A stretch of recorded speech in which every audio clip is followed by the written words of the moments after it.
अस्सलामुअलैकुम नाजरीन, आप देख रहे हैं प्रोग्राम सेंटर स्टेज और मैं हूं मोहम्मद उमर। नाजरीन, बात की जाए तो मुस्लिम लीग नून के कायद नवाज शरीफ को वतन वापसी पर हिफाजती जमानत मिलने के हवाले से मुस्लिम लीग नून काफी पुरुमीद दिखाई दे रही है।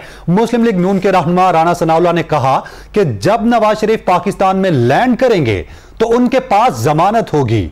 कोशिश है नवाज शरीफ के इस्तकबाल में कोई कानूनी खामी ना रहे, जबकि रहनुमा नून लीग ख्वाजा आसिफ कहते हैं कि इंशाल्लाह नवाज शरीफ चौथी मर्तबा पाकिस्तान के वजीर आजम बनेंगे। साबिक वजीर आजम नवाज शरीफ ने लंदन ऑफिस में आज अलविदाई मुलाकातें की हैं। इस मौके पर सहाफियों से गुफ्तगू भी की है और कहा है कि आज दफ्तर में आखिरी दिन है, फिर मैं रवाना हो जाऊंगा। मुस्लिम लीग नून के सदर शहबाज शरीफ ने नवाज की वतन वापसी से मुतालिक इस्तकबाल की तैयारियों से मुतालिक इजलास के मौके पर कहा है कि नवाज शरीफ की वापसी से आवाम में एक नई उम्मीद, हौसला और उमंग जागेगी। ताहम chairman Peoples Party Bilawal Bhutto Zardari का कहना है कि 15 से 20 दिन बाद नवाज शरीफ वतन वापस आ जाएंगे। नवाज शरीफ की वापसी पर नून लीग की वो तैयारी नजर नहीं आ रही। पीटीआई से इत्तेहाद से मुतालिक सहाफी के सवाल का जवाब देते हुए बिलावल भुट्टो ने कहा कि जब तक पीटीआई से 9 मई वाकयात में मुलविस अफराद माइनस नहीं हो जाते, पीटीआई से इत्तेहाद नहीं हो सकता। लेकिन अगर मुलविस अफराद माइनस हो जाएं तो फिर अलग सियासी सूरत हाल बन जाएगी। नवाज शरीफ की वतन वापसी का मुस्तकबिल क्या होगा, इस हवाले से प्रोग्राम में बातचीत होगी। एक और अहम मामला है नाजरीन, इंतखाबात का मामला। रोजनामा दुनिया न्यूज के मुताबिक इलेक्शन कमीशन ने बुध को सियासी जमातों से हतमी ज़ाब्ता इखलाक पर मुशावरत का फैसला किया है। इसके अलावा इलेक्शन कमीशन ने आज इंतखाबात की तैयारियों के सिलसिले में सिंध और बलूचिस्तान का दौरा करने का भी फैसला किया है। पीपल्स पार्टी के चेयरमैन बिलावल भुट्टो जरदारी का कहना है कि मुल्क के हर मसले का हल इलेक्शन है। ताहम सीनियर रहनुमा पीपल्स पार्टी खुर्शीद शाह ने कहा है कि बहुत मुश्किल हालात हैं, इलेक्शन पता नहीं कब होंगे। मौलाना फजलुर रहमान का एक दिलचस्प बयान भी सामने आया है, जिसमें उनका कहना है कि मैं चाहता हूं कि मुखालिफ के हाथ भी खुले हों और सारे सियासतदान जेल से बाहर हों। उनका यह भी कहना था कि सियासी जमातें इलेक्शन कैंपेन कर रही हैं और उधर रियासत डूब रही है। इंतखाबात के हवाले से अब भी बेयकीनी क्यों है और क्या तमाम सियासी जमातों का इंतखाबात में लेवल प्लेइंग फील्ड मिल पाएगी। चेयरमैन पीटीआई की कानूनी मुश्किलात की बात की जाए तो इन सारी सूरत हाल में चेयरमैन पीटीआई का मुस्तकबिल क्या होगा, इस हवाले से भी प्रोग्राम में बातचीत होगी। दूसरी जानिब नाजरीन, बात की जाए तो पाकिस्तान में गैर कानूनी तौर पर मुकीम अफगान बाशिंदों की वापसी का अमल भी तेज हो गया है। केपी और दीगर इलाकों में अफगानियों ने अपनी जायदादें फरोख्त करना शुरू कर दी हैं, जबकि आज अफगानिस्तान जाने के लिए कवायद को मजीद सख्त कर दिया गया है। ताहम सरबरा JUI मौलाना फजलुर रहमान ने निगरान हुकूमत की अफगानियों को पाकिस्तान से निकालने की पॉलिसी पर कड़ी तनकीद की है और कहा है कि अफगानिस्तान के साथ भी तल्खियां पैदा हो रही हैं।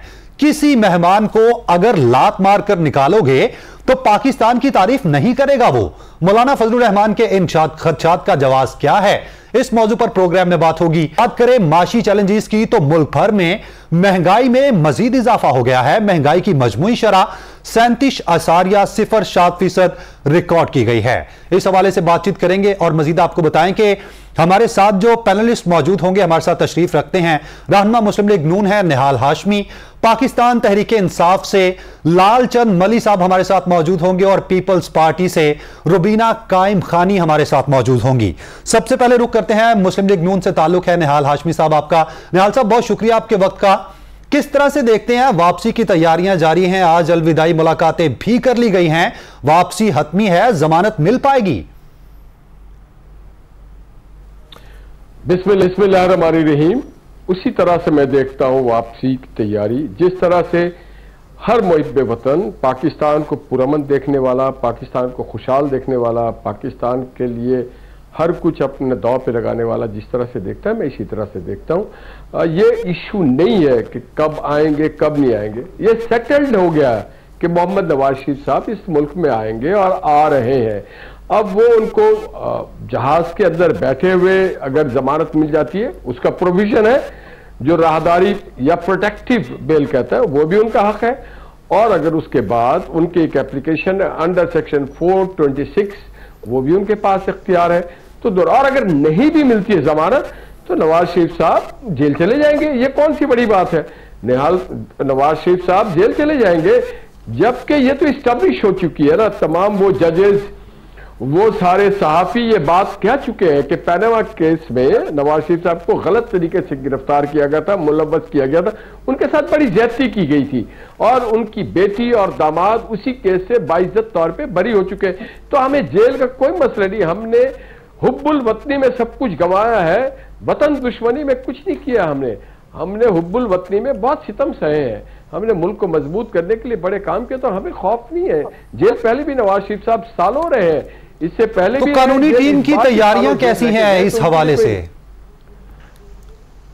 ये तो कबल वक्त है कोई भी बात करना, तैयारियों से ज्यादा देखिए बात यह है कि हम अपनी तरह तमाम कोशिशें कर रहे हैं और हम करेंगे, बाकी तो अल्लाह ताला के हाथ में है। मगर एक चीज डिटरमाइंड है कि हम हर हाल में पाकिस्तान आ रहे हैं। मोहम्मद नवाज शरीफ साहब हर हाल में, मेरे रब ने चाहा तो पाकिस्तान में होंगे, उनकी तमाम तैयारियां मुकम्मल हो चुकी हैं। और क्यों ना आए, क्योंकि पाकिस्तान को नवाज शरीफ की जरूरत है, इस मुल्क को अमन की जरूरत है। मैं जिस शहर में रहता हूं, इस शहर को अमन नवाज शरीफ ने दिया। इस मुल्क को एक और सीपैक की जैसे मंसूबों की जरूरत है, इस मुल्क के इंफ्रास्ट्रक्चर की डेवलपमेंट की जरूरत है। इस हमने मुल्क में अमन चाहिए, बदअमनी का खात्मा चाहिए। इस मुल्क में फिर से पेट्रोल 60 रुपए की जरूरत है। इस मुल्क के कौमी खजाने को अब भी नवाज शरीफ के और उसके मंसूबे की जरूरत है।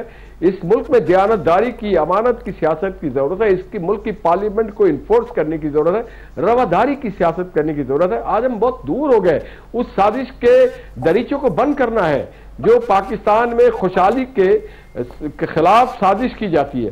तो ये नॉर्मल सी बात है। और जब नवाज शरीफ साहब आएंगे, और आपने कहा 4 मरतबा, अल्लाह जानता है और अवाम पाकिस्तान जानती है, अल्लाह ने चाहा और अवाम चाहेगी 4 के 6 मरतबा भी वजीर आजम बन सकते हैं। ख्वाजा आसिफ ने आज एक बयान भी दिया इस हवाले से कि पाकिस्तान के चौथे वजीर आजम नवाज शरीफ होंगे। मुझे थोड़ी सी वजाहत देंगे आप कि किस तरह से वजीर आजम होंगे, चूंकि इस मुल्क में महंगाई अरूज पर है, गरीब के लिए मुश्किलात खत्म होने का नाम नहीं ले रही। इस सारी सूरत हाल में अवाम को फेस कैसे करेगी नून लीग?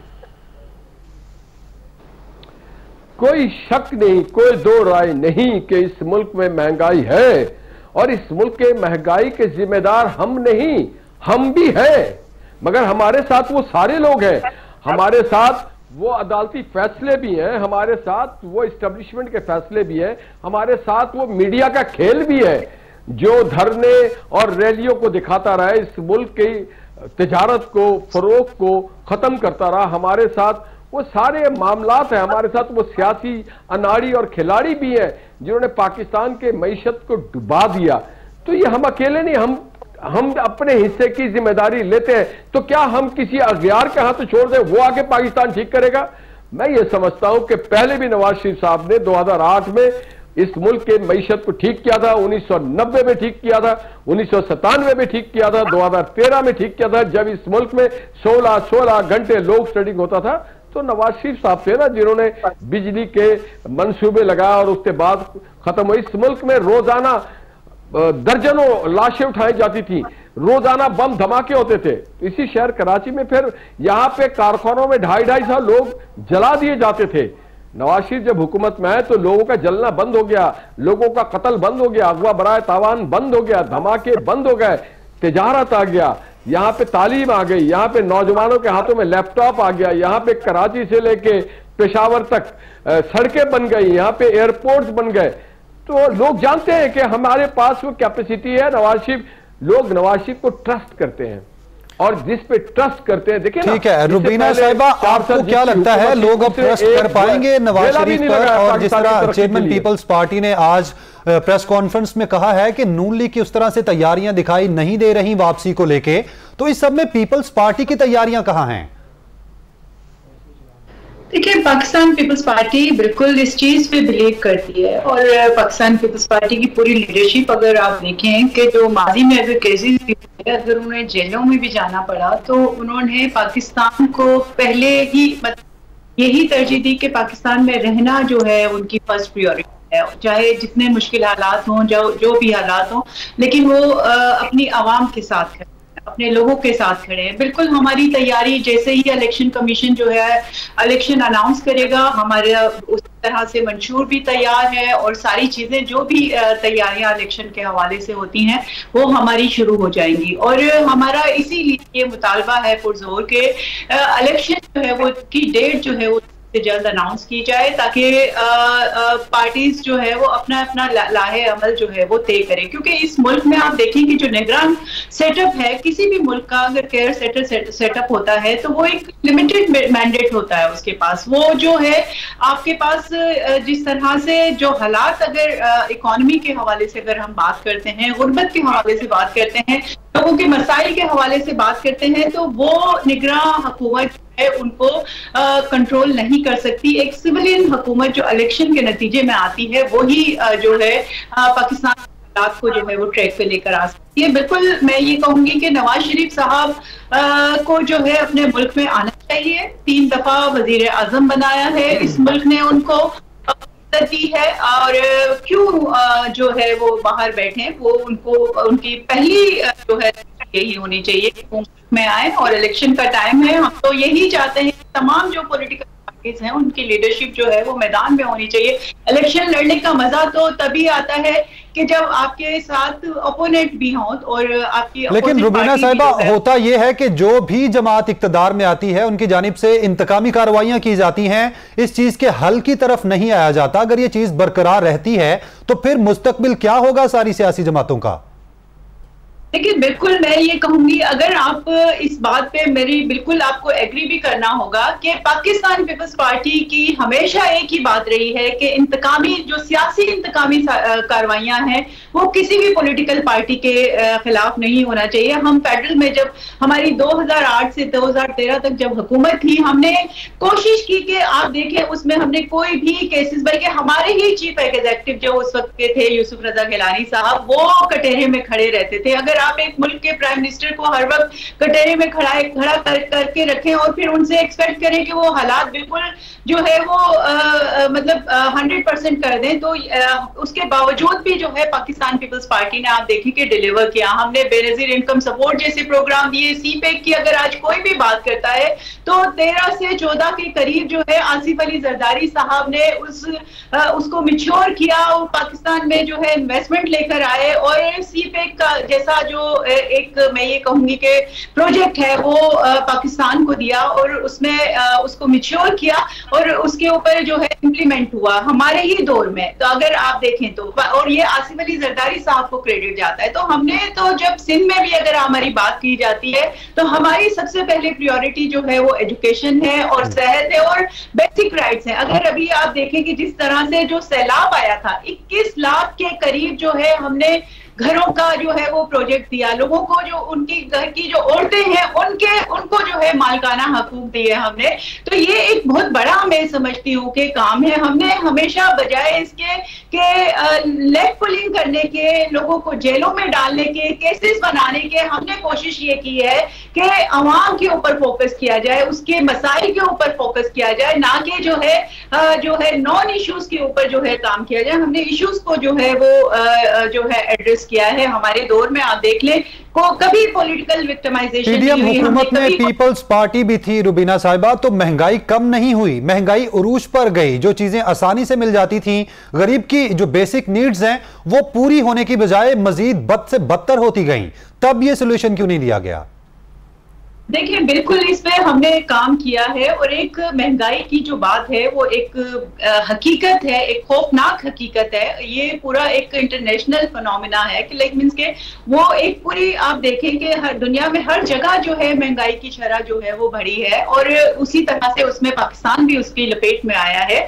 सो उसमें यही है कि हमने यही कहा हमेशा कि आप जो गरीब को है वो इंगेज करें, उनको बिजनेस अपॉर्चुनिटीज दें। आप जो बिजनेसमैन है उनको मजीद उनको जो है वो बिजनेस अपॉर्चुनिटीज दें और आप अपनी दरामदाद जो है बजाय उसके ऊपर काम करें। आप गरीबों को अपॉर्चुनिटी देने की जरूरत है। लालचंद मलिक साहब, आप क्या देख रहे हैं इस सारी सूरत हाल में? पीटीआई का मुस्तकबिल क्या है और चेयरमैन पीटीआई का मुस्तकबिल क्या है? उमर भाई, सबसे पहले तो नवाज शरीफ साहब की आपने नवाज शरीफ साहब के आने की बात की, तो सबसे पहले तो ये देखना पड़ेगा कि वो गए क्यों थे। नवाज शरीफ की एक तारीख है कि वो जब जब मुश्किल में आए तो पाकिस्तान की आवाम, यहां पर यह भी तो सबसे पहले देखना पड़ेगा कि जाने क्यों दिया, आपकी हुकूमत थी जब गए, क्यों नहीं रोका तब? सर वो एक दफा नहीं गए ना, आप मेरी बात करें, वो क्या मुशर्रफ के टाइम पे नहीं गए थे जब मिन्नतें करके एक एग्रीमेंट करके इस मुल्क से चले गए थे संदूके भर के, ये किसी को याद नहीं? इस दफा गए तो अगर उन्होंने अदालत इजाजत दी, क्योंकि अदालत ये गारंटी मांग रही थी कि ये बचेंगे मुश्किल, अगर कुछ हो गया तो इसका जिम्मेवार कौन होगा, तो उस बुना पर वो गए।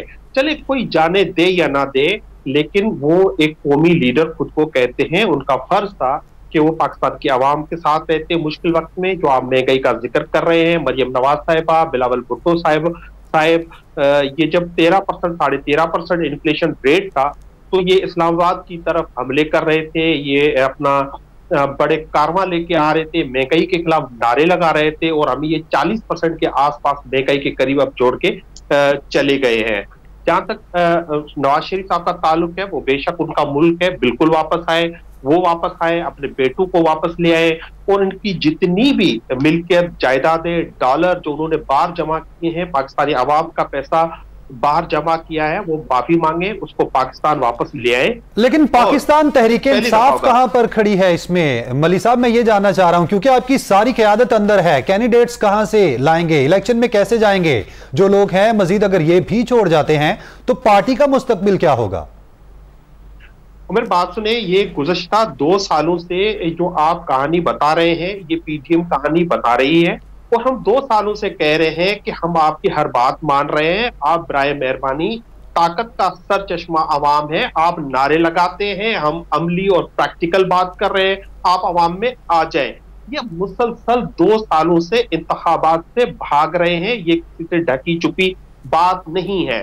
पहले ये पंजाब और केपी में इलेक्शन से सदर साहब ने भी तो तारीख नहीं दी इनके मुताबिक 30 दिन में इलेक्शन करवाने की।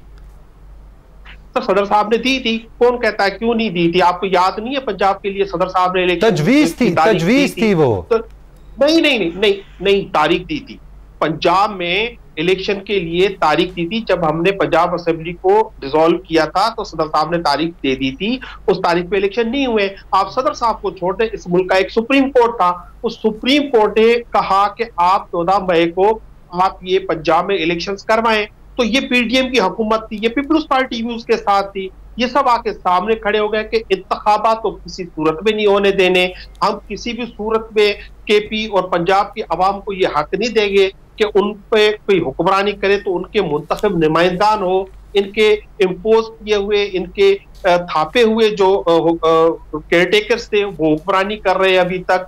तो ये कहने के हाथी के दांत आने के एक और दिखाने के और होते हैं। ये पीडीएम जो पूरी एज ए होल ये इलेक्शन से भागती रही है और इलेक्शन से ये भाग रही है। अब आप पीटीआई की बात कर रहे हैं, तो हर सर्वे जो आ रहा है, हर सर्वे बिल्कुल ठीक है, आपका पॉइंट आ गया। हर सर्वे, गैलिक सर्वे में सियासी जमातों की जो वो मकबूलियत थी, अंदाजा सबको हो गया। नाजरीन ब्रेक के बाद वापस आते हैं। वेलकम बैक नाजरीन। लालचंद मलिक साहब जिनका ताल्लुक पाकिस्तान तहरीक इंसाफ से है, उन्होंने गिले शिकवे किए हैं मुस्लिम लीग नून से और पाकिस्तान पीपल्स पार्टी से। तो सबसे पहले मलिक साहब आपकी जानिब, आपने आपकी गिले शिकवे हमने जो सुन लिए, उनको निहाल साहब आपके साथ डिस्कस करेंगे। किस तरह से देखते हैं, आप भी इक्तदार में रहे तब क्यों नहीं इलेक्शन करवाए गए? और दूसरा, उनकी जानिब से यह भी मुतालबा किया गया कि यह इंतकाम की जो हिकमत अमली है वो क्यों अपनाई गई? निहाल साहब मुझसे पूछ रहे हैं जी। निहाल साहब आपको आवाज आ रही है? जी, मैं सबसे पहले तो मैं सबसे पहले तो मल्ली साहब से कहूंगा कि मल्ली साहब एक पार्लियामेंटियन रहे हैं। देखिए, जो कौमी लीडर होते हैं, जो वजीर आज़म होते हैं, वो खुद अपने आप को लीडर नहीं कहलाते हैं। आपने कहा ना, वो खुद को लीडर कहलवाते हैं, कौम उनको लीडर कहती है, किसी भी पार्टी में हो। तो ये दूसरा आपने कहा उन्होंने कहा दौलत लूट के चले गए। 4 साल इनकी हुकूमत थी, 4 साल इन्होंने नेशनल क्राइम एजेंसी के पास गए, ब्रॉडशीट के पास गए, इंग्लैंड की अदालतों में गए। अल्हम्दुलिल्लाह ब्रॉडशीट के मुंह से काविये ने कहा कि नवाज शरीफ का कोई सरमाया नहीं है, एनसीए ने कहा कोई नहीं है, लंदन हाई कोर्ट ने कहा कोई नहीं। और अगर उसके बावजूद मेरे भाई मल्ली समझते हैं कि नवाज शरीफ साहब की कोई जायदाद वहां है, तो वो उनको इजाजत है मेरे तरफ से जाएं। कोई अगर नाजायज जायदाद है, दौलत है, वो लेके आ जाए, हमें भी बताएं। वो कह रहे हैं मुस्लिम लीग नून राहे फरार इख्तियार कर रही है इलेक्शन से, उनके इक्तदार में क्यों नहीं करवाए गए, पीडीएम के इक्तदार में क्यों नहीं इलेक्शन की तरफ आया गया? जी देखिए, ये जो उन्होंने जितनी बातें की वो मैंने सुन ली। सदर पाकिस्तान को नहीं, सबसे पहले तो ये बताएं कि उन्होंने असेंबली क्यों तोड़ा मेरे भाई, क्यों तोड़ा आपने असेंबली, ये तो बता देना।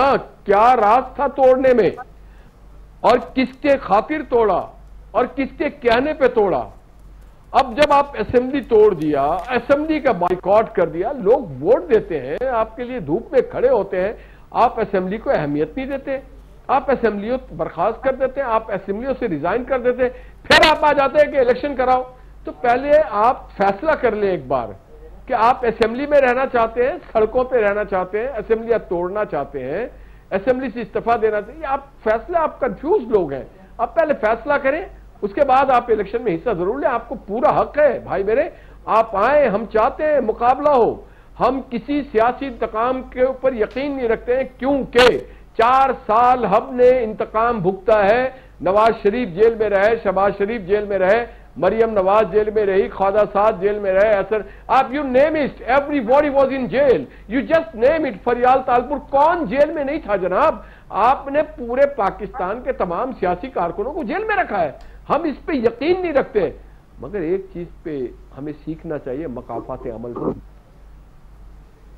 एक चीज से सीखना चाहिए। तो निहाल साहब, जिस तरह से आप भी अभी यही बात कर रहे थे कि हमें सीखना चाहिए, नवाज शरीफ के वजीर आजम बनने की बात हो रही है, बाकी जमातें इलेक्शन का मुतालबा कर रही हैं, इलेक्शन होने चाहिए, लेकिन नून लीग की जानिब से इलेक्शन की बातचीत नहीं की जा रही।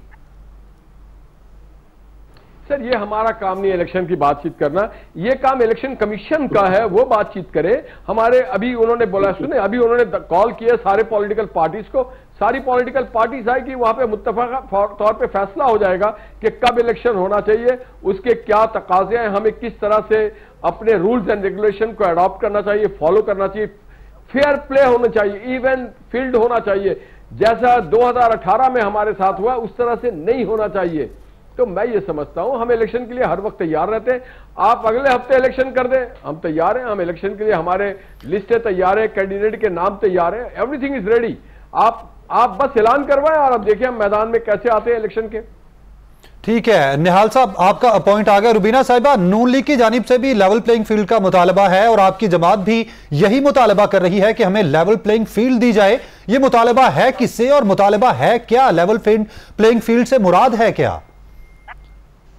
2018 का जो इलेक्शन हुआ था वो हम सबके सामने है, और जिस तरह से एक जमात को, जो एक जमात अहल भी नहीं थी और जो मैं जिसकी क़यादत अभी मैच्योर भी नहीं थी, जो मैं समझती हूँ कि उनके हाथ में जो है इस मुल्क की बागडोर जो है वो दे दी गई, और एक एक्सपेरिमेंट किया गया कि जो 2018 के इलेक्शन है वो निहाल साहब भी जानते हैं, मैं भी जानती हूँ, और किस तरह से जो है वो इमरान खान साहब को प्राइम मिनिस्टर बनाया गया वो हम सब जानते हैं, आप मीडिया वाले भी जानते हैं, और हमने तो पोलिंग स्टेशंस पे जो है वो देखा है। हम जिस तरह से जो बैलेटिंग, जिस तरह से वो ठप्पे लगाए गए और जो है वो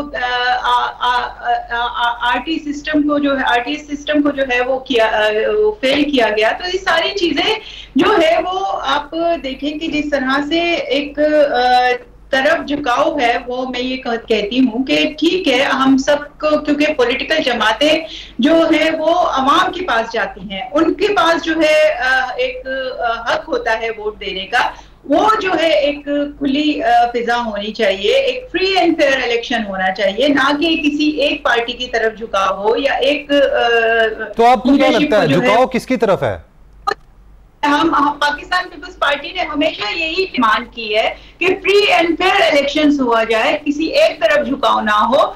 मुल्क में जो हालात हैं वो इस चीज के मुतहम्मिल हो ही नहीं सकते, बल्कि मैं ये कहूंगी कि तमाम जमातें जो खास तौर पर हैं इस वक्त, उनको सबको इकट्ठा होकर यही डिमांड करनी चाहिए, बजाय इसके कि वो जो है किसी के आलाकार बने या कहीं पे जो है वो जाएं और अपने जूते जो है वो रगड़ा मारें। तो मैं ये कहूंगी कि इस वक्त जो है इस मुल्क में फ्री एंड फेयर इलेक्शन जो है वो सबसे बड़ी जो है मैं ये कहूंगी कि जरूरत है और वो होने चाहिए, और बजाय इसके कि किसी एक तरफ झुकाव होने के इस वक्त अवाम को फैसला करने फ्री एंड फेयर इलेक्शन की इस मुल्क को भी जरूरत है और इस अवाम को भी। मलिक साहब, आप क्या समझते हैं, इलेक्शन किस तरह के होने चाहिए? और मौलाना साहब ने आज एक बयान भी दिया है जिसमें वो भी इलेक्शन को लेकर डगमगाए हैं आज। देखिए, मौलाना साहब का बयान ये था कि रियासत जो है वो डूब रही है और आपको इलेक्शन की लगी है। तो शायद मौलाना साहब पीटीएम और नवाज लीग और पीपल्स पार्टी को रियासत समझ बैठे हैं, बुनियादी तौर पर वो रियासत नहीं है। इस वक्त पीडीएम और पीपल्स पार्टी डूब रहे हैं, ये पूरे मुल्क की आवाम देख रही है। अब जहां पर ये लेवल प्लेइंग फील्ड का ये रोना रो रहे हैं, और रोना कौन रो रहा है? एक तरफ नवाज शरीफ है या नून लीग है, जिसमें एक वो इश्तिहारी मुजरिम है, उसको वेलकम की तैयारियां की जा रही हैं और जिसकी जमानत जो है कोर्टों के बजाय राना सनाउल्लाह साहब ने दी हुई है कि उनकी जमानत तो कंफर्म है।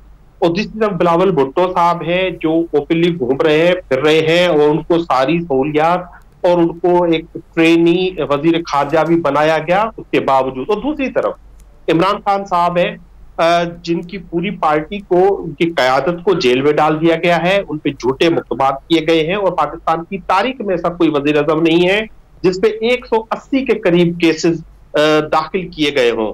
तो इनको ना सिर्फ लेवल प्लेइंग फील्ड मिल रही है, इनको सहूलतकारी भी मिल रही है, इनको हर वो मुमकिन चीज जो ये डिमांड करते हैं वो इनको मिल रही है ताकि ये इलेक्शन में अपना परफॉर्मेंस दे सके। लेकिन उसके बावजूद हमें यकीन है कि इनको कितना भी पैम्पर किया जाए, इसको कितना भी फीडर पिलाया जाए, ये पाकिस्तान तहरीक इंसाफ के सामने खड़े नहीं हो सकते। और ये हम आपको इंशाल्लाह अगर इंतखाबात होंगे तो दिखाएंगे। निहाल हाशमी साहब जबरदस्त बातें कर रहे हैं, बहुत सियासी कारकुन है, इलेक्शन का मुतालबा कर रहे हैं। काश नवाज शरीफ साहब भी लंदन में बैठ के ये बात करते, इलेक्शन का मुतालबा करते। और मेरे ख्याल में मैंने ऐसी कोई खबर नहीं देखी जहां नवाज शरीफ साहब ने यह मुतालबा किया हो कि इलेक्शन फौरी तौर पे होने चाहिए, 90 दिन के अंदर होना चाहिए। जैसे भी हाशिम साहब ने कहा कि हमने असेंबलियां क्यों तोड़ी थी, भाई हमने तो आइन के मुताबिक तोड़ी थी। तो शहबाज शरीफ ने भी तो 2 दिन पहले असेंबलियां तोड़ी, उसी आइन के तहत, उसी कानून के तहत जिस कानून के तहत हमने तोड़ी थी। जहां तक बात रह गई कि करप्शन की, हमने साबित नहीं किया। आपकी करप्शन पे तो बीबीसी ने डॉक्यूमेंट्रीज बनाई हुई हैं। ये करप्शन का इल्जाम हमने नहीं, ये पनामा ने लगाया था, जो सुप्रीम कोर्ट और अकाउंटेबिलिटी कोर्ट से साबित हुआ। और उसके बाद आप जेलों में गए और आप माफी मांग के मुल्क से चले गए। तो आप हमें ना सिखाए। बाकी मेच्योरिटी की बात की मेरी बहन ने, के पीटीआई में मेच्योरिटी नहीं होती। तो ये आप जो एक दूसरे को गले से पकड़ रहे थे, एक दूसरे को छुरे मार के करप्शन के पैसे निकाल रहे थे, तो आप सब एक ना हो जाते। एक तरफ इमरान खान है। ठीक है लालचंद साहब, मुझे ब्रेक का कहा जा रहा है, ब्रेक के बाद गुफ्तगू का यही आगाज करेंगे। वेलकम बैक नाज़रीन। सरबराह जेयूआई मौलाना फजलुर रहमान का बड़ा दिलचस्प बयान सामने आया है जिसमें उनका कहना था कि मैं चाहता हूं कि मुखालिफ के हाथ भी खुले हों और सारे सियासतदान जेल से बाहर हों। तो रुबीना साहिबा, क्या लगता है इस बात का इशारा था क्या? और जिस तरह लेवल प्लेइंग फील्ड का मुतालबा आपकी जानिब से भी किया गया, नून लीग की जानिब से भी किए जा रहे हैं, तो इन सब में पाकिस्तान तहरीक इंसाफ किधर है? देखिए, जो एक मैं यही कहूँ केसेस बने हैं वो फेस कर।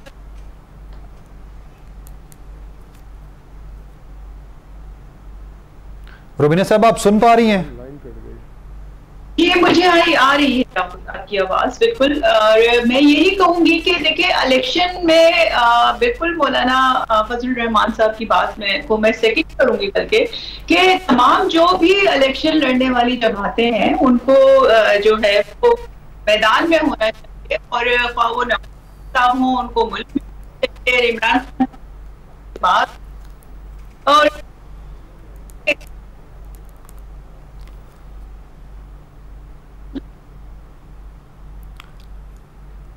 रुबीना साहिबा, आपकी थोड़ी सी ऑडियो का प्रॉब्लम आ रहा है, दोबारा से बोलिएगा।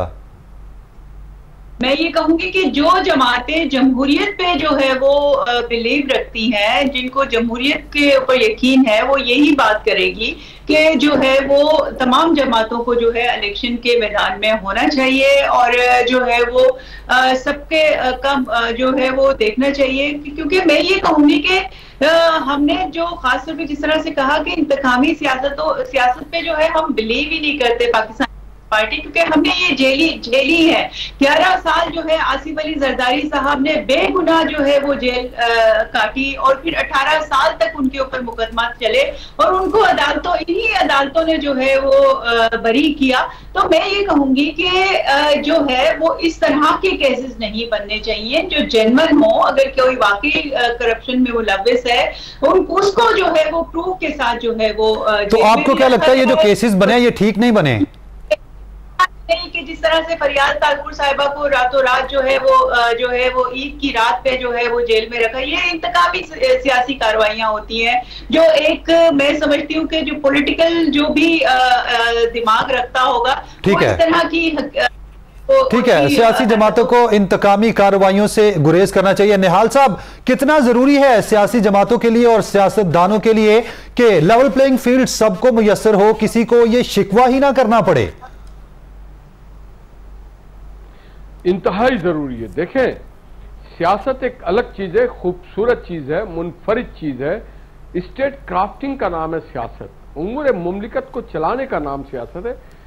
जो इंतकाम है या जुल्म है वो तो सियासत से कोसों दूर है, और जो लोग सियासत में इंतकाम लेके आते हैं वो सियासत को गदला करते हैं, गंदा करते हैं, खराब करते हैं, बदनाम करते हैं। हमने कभी निहाल साहब, तो अपने मामलात सियासतदान फिर आपस में क्यों नहीं सुलझा लेते? कोर्ट कचहरियों के चक्कर क्यों लगाना पड़ते हैं? हल क्यों नहीं निकलता?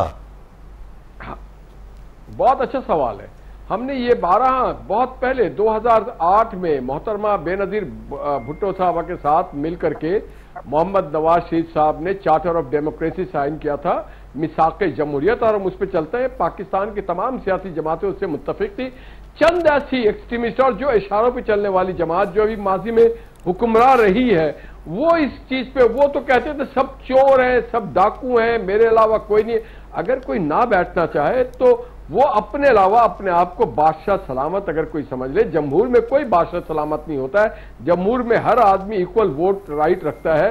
तो जब कोई आप दूसरे के साथ बैठने से इनकारी हो, हर बात पे यू टर्न लिया जाता हो, हर को तंबी की जाती हो, हर के साथ इंतकाम लिया जाता हो, बैरून मुल्क दौरे पे जाएं तो कहे कि आपको मैं जेल में ये सहूलत नहीं दूंगा, बहू बेटियों को बाप के सामने गिरफ्तार किया जाता हो, लोगों के घरों के दीवार को मिसमार किया जाता हो, जेल के अंदर अगर किसी के कमरे में पंखा लगाया उसे उतरवा दिया जाता हो, जेल में काल कोठरी में बंद किया जाता हो, तो फिर उनसे वो क्या वो बात करने को तैयार नहीं। बाकी तो पाकिस्तान की तमाम ठीक है निहाल साहब, ठीक है, आपस में मिल बैठती हैं, बातें चीत करती हैं। ठीक है, आप मलिक साहब किस तरह से देखते हैं कि मलिक साहब आपकी जानिब आऊंगा और ये सवाल आपके सामने भी रखा जाएगा कि आपकी जमात और आपके जो लीडर उनकी जानिब से ये नारे भी लगाए गए कि मैं इनको इबरत का निशान बना दूंगा, तो इस हवाले से आपका जवाब इस ब्रेक के बाद। वेलकम बैक नाज़रीन। ब्रेक से पहले बात हो रही थी कि लेवल प्लेइंग फील्ड के मुतालबे किए जाते हैं तो एक पेज पर क्यों नहीं आया जाता। मलिक साहब आपकी जानिब आऊंगा। जिस तरह निहाल साहब ने कहा कि सारी जमातें एक पेज पे थीं, पाकिस्तान तहरीक इंसाफ के चेयरमैन और पाकिस्तान तहरीक इंसाफ उस बात पे एग्री नहीं कर रहे थे। और भाई देखे, ये नवाज लीग और पीपल्स पार्टी जब टीवी शो पे बैठते हैं तो दूध के दूल्हे बन जाते हैं, बड़े मासूम बन जाते हैं, बड़े जमहूरी लोग बन जाते हैं, लेकिन ये भूल जाते हैं जब हम पे इंतकामी कार्रवाइयों का इल्जाम लगाते हैं तो जो केसेस थे पीपल्स पार्टी और नून लीग पर, इन दोनों ने एक दूसरे पे केसेस बनाए हुए थे। माफाए एक केस के जो मनी लॉन्ड्रिंग का था, जो शहबाज शरीफ पे बना, बाकी सारे केसेस इनके खुद के एक दूसरे पे बनाए हुए थे। और ये सैफुर रहमान से लेके ना सिर्फ इन्होंने सजाएं दिलवाई बेनजीर साहिबा को, लेकिन कोर्टों पे भी हमले किए, जो जजेस इनकी बात नहीं करते थे उन पे भी ये हमले कर देते थे। और दूसरी तरफ इमरान खान है जिनको उन्होंने जेल में डाला हुआ है। एक तरफ सुप्रीम कोर्ट केसेस की डायरेक्ट लाइव टेलीकास्ट करती है, तो दूसरी तरफ इमरान खान पे और उनके कारकुनों पे चलने वाले केसेस को जो है फेयर ट्रायल नहीं मिलता। और उनको खुफिया रखा जाता है, ना मीडिया को आने दिया जाता है, ना लोगों को आने दिया जाता है, और ना उनके अजीज और अकारिब को आने दिया जाता है, और उनको मुकम्मल खुफिया रखा जाता है। जेल में इतना क्यों रो रहे यार? अभी 2-4 हफ्ते तो हुए आपको जेल में, इंतजार करें, अदलिया आजाद है। 2-4 हफ्ते में हाशमी साहब मौका दें उनको बोलने का। हाशमी साहब वो 2-4 महीने हो, 2-4 साल हो, 10 साल हो, मैं आपको गारंटी देता हूं आपकी लीडरशिप की तरह वो बूट नहीं चाटेंगे, मुल्क नहीं छोड़ेंगे, अवाम को नहीं छोड़ेंगे, वो डट के मुकाबला करेंगे। आपने हमेशा डट के मुकाबला करेंगे। आपकी लीडरशिप आपने सर अपनी बारी पे प्लीज आप पूरा वक्त दिया जाएगा। हाशमी साहब आपको भी पूरा वक्त दिया गया है, उनको बात पूरी करने दें। आपने चाट लिया। हाशमी साहब प्लीज उनको बात पूरी करने दें, पूरा वक्त दिया जाएगा आपको। हाशमी साहब आपके लीडर ने वहां से एक बयान दिया एहतसाब का, तो शहबाज शरीफ को भेज के बताया गया कि आपकी ये औकात नहीं कि आप आके यहाँ एहतसाब करो, आपको हमने पाला हुआ है और हम आप। ठीक है, टाइम की थोड़ी किल्लत है। रुबीना साहिबा आपकी जानिब आऊंगा। सारी जमातें सोल्यूशन नहीं बताती, मसाइल बताती हैं। हल कितना जरूरी है इस मुल्क के लिए और इस मुल्क की आवाम के लिए। ठीक है, आपका पॉइंट आ गया। मलिक साहब वक्त की थोड़ी किल्लत है। रुबीना साहिबा आपकी जानिब आऊंगा। सारी सियासी जमातें मसाइल बताती हैं, हल नहीं किया जाता, हल कब किया जाएगा? जी बिल्कुल, हल यही है कि वक्त पे इलेक्शन हो। अगर आप चाहते हैं कि इकोनॉमी ठीक हो और गुड गवर्नेंस, तो वो सिर्फ और सिर्फ जो है वो थ्रू इलेक्ट्रिक जो है वो इलेक्टेड जो है वो रिप्रेजेंटेटिव्स के थ्रू हो सकती है। और इस मुल्क में इलेक्शन जो है अभी मैं ये कहूंगी कि इस वक्त की सबसे ज्यादा जरूरत है। और उसमें भी हमें जब इलेक्शन होने के बाद जो पाकिस्तान पीपल्स पार्टी सोचती है वो यही कि गरीबों की बात की जाए। हमें जो है वो टैक्स जो है वो अमीरों के ऊपर जो है ज्यादा से ज्यादा उसका बर्डन डाला जाए, ना कि गरीब के ऊपर। हमें जो है गरीब की बात करनी है, उसकी सेहत की बात करनी है, उसकी तालीम की बात करनी है। ठीक है रुबीना साहिबा, पॉइंट आ गया। मेरे पास वक्त की थोड़ी किल्लत है। निहाल साहब लास्ट आपका कमेंट चाहूंगा इस पे कि मुल्क में जो महंगाई है, जो मसले मसाइल हैं, गरीब की जो जरूरियात हैं, वो कब पूरी होंगी? उसका रोड मैप क्यों नहीं दिया जाता किसी जमात की जानिब से? हम इस इलेक्शन में मोहम्मद नवाज शरीफ इसीलिए तो आ रहे हैं कि वो रोड मैप देंगे। और अगर कंटिन्यूटी ऑफ पार्लियामेंट रही, कंटिन्यूटी ऑफ गवर्नमेंट रही। ठीक है, अब इस वक्त मुल्क में आम और साफ और शफाफ इंतखाबात जो हैं वो वक्त की जरूरत है, और गरीबों के मसाइल हल करना भी इस वक्त सबसे जरूरी है। इसी के साथ इजाजत चाहूंगा। अल्लाह हाफिज।